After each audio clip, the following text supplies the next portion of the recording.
Yeah, I probably tore that one all to bits, but it's kind of a little impromptu thing here.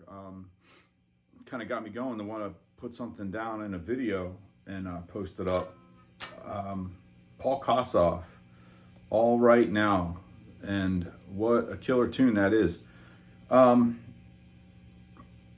what am I thinking about in this? What am I doing today? I'm just jamming along, and I'm just tinkering around. But so this song, I was listening to it on the way to work the other day, and I was just jamming along, and I've been playing it for years, right? Everybody's played this song, and cover bands, and just bedroom heroes and everything, having a good time with it. It is an incredible riff. It's a great song. I think it's one of the best that's ever been recorded, But what really got me thinking on this is when I got home that day after work, that, it stuck in my head, and I'd seen so many videos on how to play it. And I know that there's two guitars in this, and I know that there's still debate on how Paul Kossoff played this song, but I think that, anybody out there that's halfway talented could navigate their way through it and pull it off.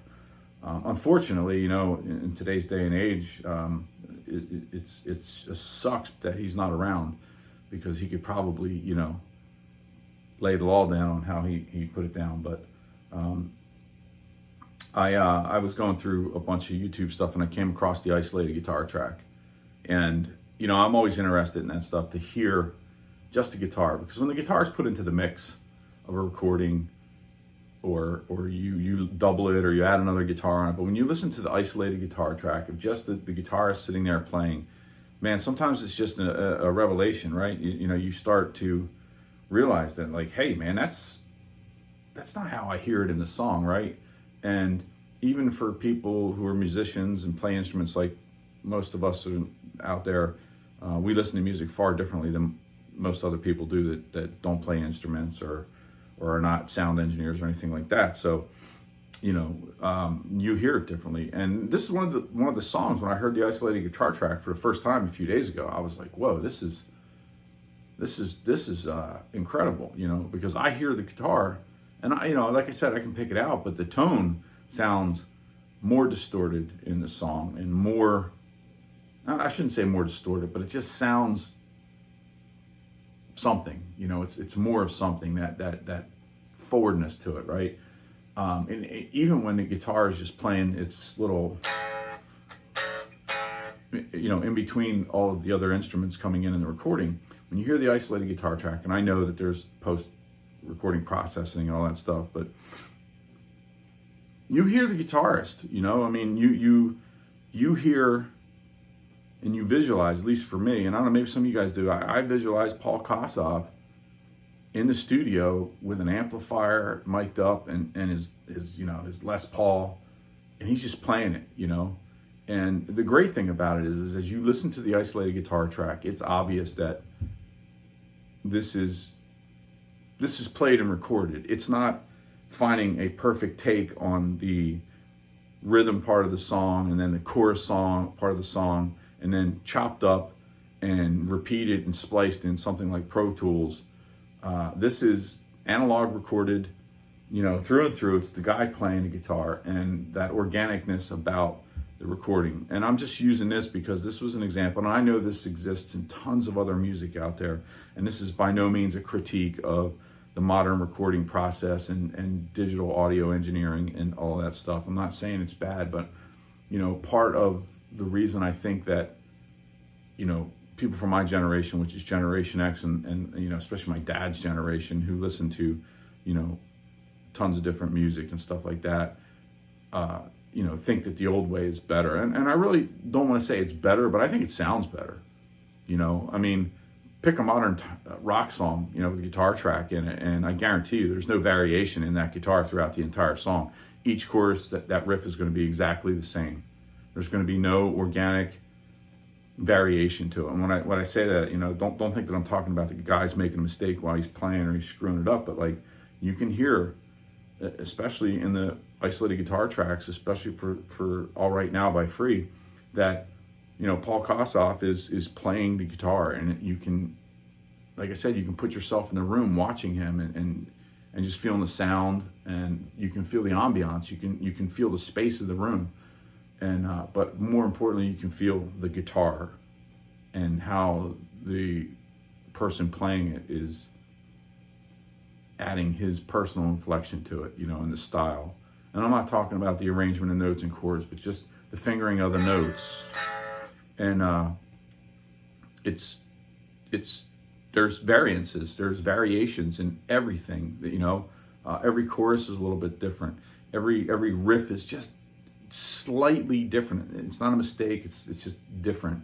And I think those things come through to make it a better song, a better riff, a better tone. You know, and like I said, I'm not saying that, you know, digital audio engineering as it stands now and recording and arranging songs using, you know, digital software is less. I mean, it's very precise, and you can lay down one perfect chorus in a guitar track and then splice that out and put it in for every chorus of the song.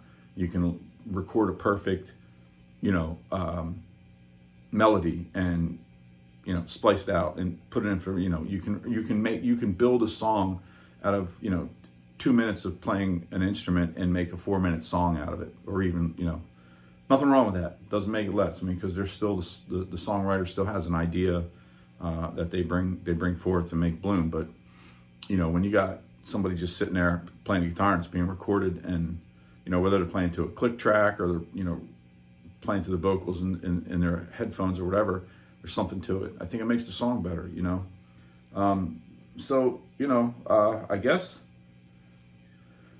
I mean, it's a valuable tool, you know, when you're trying, you know, not only to understand the song, you know, fundamentally, but like maybe you're trying to copy a tone. Like that was another thing that I realized, you know, Paul Kossoff's tone, it's awesome, you know, but it's very simple. Like when you hear it, there's not, you know, tons of delay or reverb or anything like that, at least that I can detect with, you know, my amateur ears. But one of the things is that it's not overly, and every person, including myself, that I see plays this with far more distortion than he plays, right? It's just how we do it, right? I don't know why, but it's not a lot in what he plays, but man, does it sound good. And you could have 100 different amplifiers with 100 different 59 Les Pauls and 100 different players, and I can guarantee you, if you put it on one of those spectrometer things, nobody's going to get that tone right. You know, I talked about that in another video. Man, tone is a lot of things. You know, each guitar is different, each amplifier is different, knees are different for every person, for every item. So the chances of duplicating that exactly are almost zero. And I would probably venture to guess that Paul Kossoff himself probably couldn't duplicate that exactly. You know, things change, right? You know, I mean, Eddie Van Halen had long, you know, done Eruption over and over again, and his tone evolved, but his fingers were all the same. You could always tell who was playing when Eddie played, but like even when he would do his best to dial in that tone from, you know, the first album back in '78, like it just wasn't exactly what you heard on the recording track. Not to say that the guy didn't have great tone, but like it's never the same, right? And he even commented in an interview, you know, that everything's different no matter what. You play it once, it's different. And he even said that there were times when he would play something and then his brother or somebody else in the band would say, hey, play that again, and he couldn't do it. He couldn't replicate it. So that's what's cool about it. Like nowadays, you know, I think those things are a little bit lost, and, you know, music is art and it's organic. So, but what am I playing today? 1958 reissue. I don't know what year this is. I think this is a 2018 or 2019. I guess it would be a 2018 because it's a 88 serial number. So, plain top, great guitar, iced tea burst, very little flame, man. Not a big fan of like overt, crazy looking flame on a Les Paul. It's got this VOS finish, vintage old stock, I think. I don't know. And it's just not super shiny. It's got that like kind of like it's been played for a few years, and you know the aluminum parts on it are aged. Got the old style tuners, man. It's just this is my favorite guitar. One piece mahogany back. I mean, yeah, it's just my favorite guitar. The neck has just enough chunk to it. It resonates great. The entire guitar vibrates when you play it. I mean, you know, I can feel it in the top, the back, the neck, all over. So it's a great guitar. Playing through a 50-watt Plexi clone by Rocket Retro, incredible amplifier, and just a touch of overdrive, not really to add overdrive, but to just kind of make the tone a little fuller from Wampler Tumnus Deluxe, which I'm still messing around with and I like a lot. But so it's got a cool sound, you know. And like if you back that off, you know, just a tad, I think you get, you know.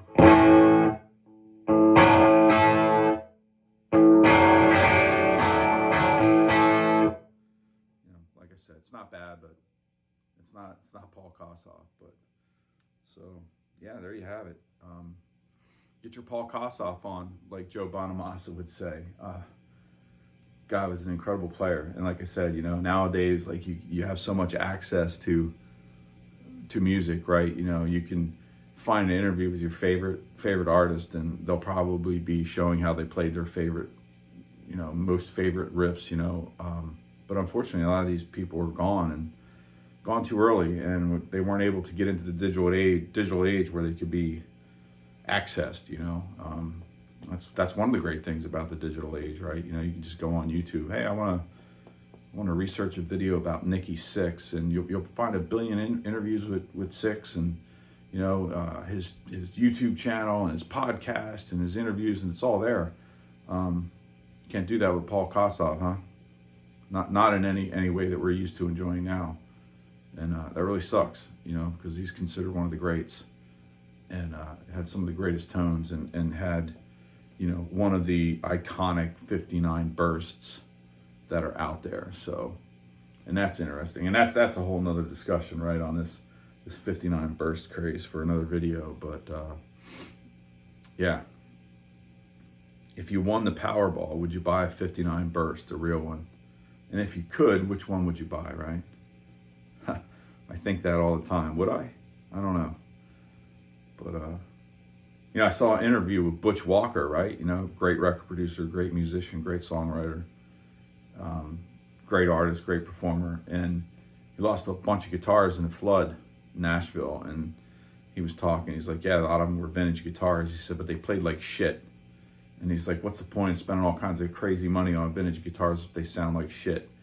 He's like, I'd rather buy a newer version of it, and it plays great and sounds great. So that's kind of a weird take on it, you know, like, you know, because not all Les Pauls are great, not all Stratocasters are great, not all guitars are great, you know.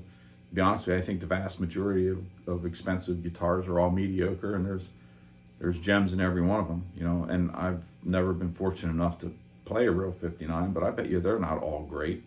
I bet you there's some duds in them, but you know, who knows. Anyways, all right now, so check it out. Isolated guitar tracks, check them out. Like it really brings you to a new level of appreciation of listening to the song, especially to a great song. So take care.